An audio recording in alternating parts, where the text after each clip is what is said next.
Hi, everyone. This is Marvin. And for this issue of Off the Cutting Room Floor, I want to begin by talking about a conversation I had with a couple of parishioners after worship a few weeks ago. The conversation was about why some churches seem to be growing and thriving and other churches not so much. And one point or observation that a conversation partner made was that some of the churches that are growing these days, it seems to be all about the show. It seems to be all about entertainment. But you, this person said, looking at me, you're talking about service. You're talking about serving other people. There's nothing entertaining about that. How are you going to sell people on a message like that? And I thought that was an interesting observation. But here's the thing. I was listening this week to a podcast interview with a professor of psychology named Martin Seligman.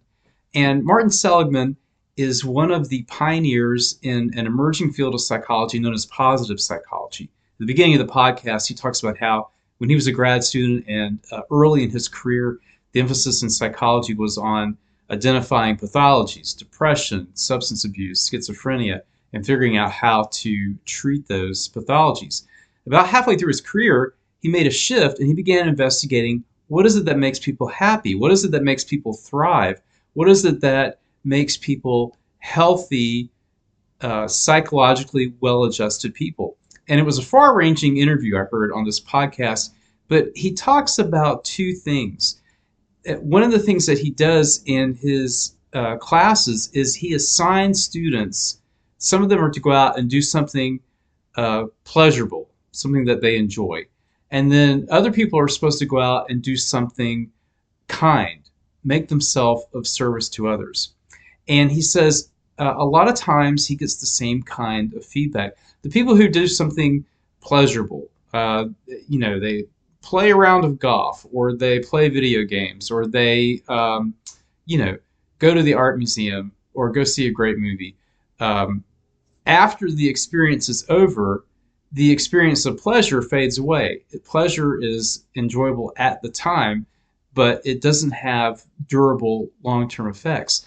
But the people who were assigned to do something kind, to engage in an act of service to other people, that felt good at the time, and it had positive after effects. They continued to feel good, felt better about themselves and better about their life situation after that event of volunteer service was completed.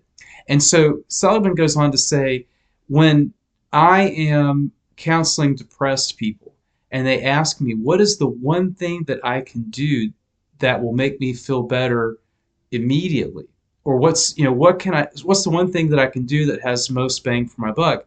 What he says is, go volunteer somewhere. Find someone who needs help and help them.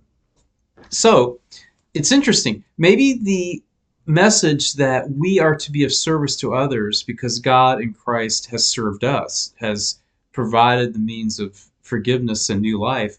Maybe that's not a very popular message, but it is a really essential message for people to hear, because it seems as though both theology and psychology agree that we are created to be loving, that we are created to be of service to other people.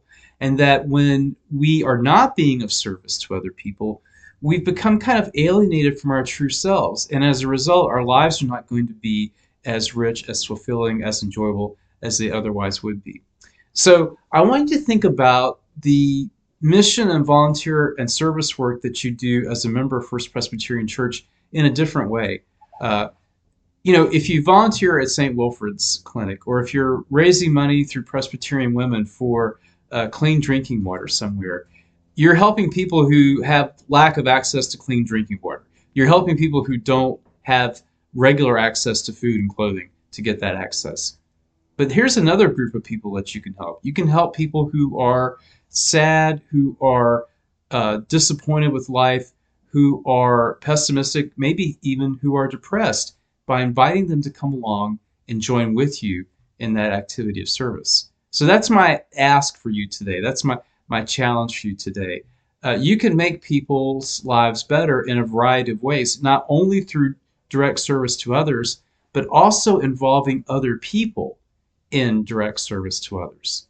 So often we think about the question, what can we do to get people to come to church? Maybe instead what we need to be doing is getting people to partner with us in service to others, in volunteering our time and talents for the well-being of others. That may be the single most positive effect that we can make in their lives. And it may be that worship comes after that. I don't know. But at any rate, remember this week that we are created to give ourselves away. We are created for service. And what theology in the Bible teaches, psychology is increasingly demonstrating that we find our happiness and our joy in service to others. So thanks for sitting with me for a little bit. Have a great day.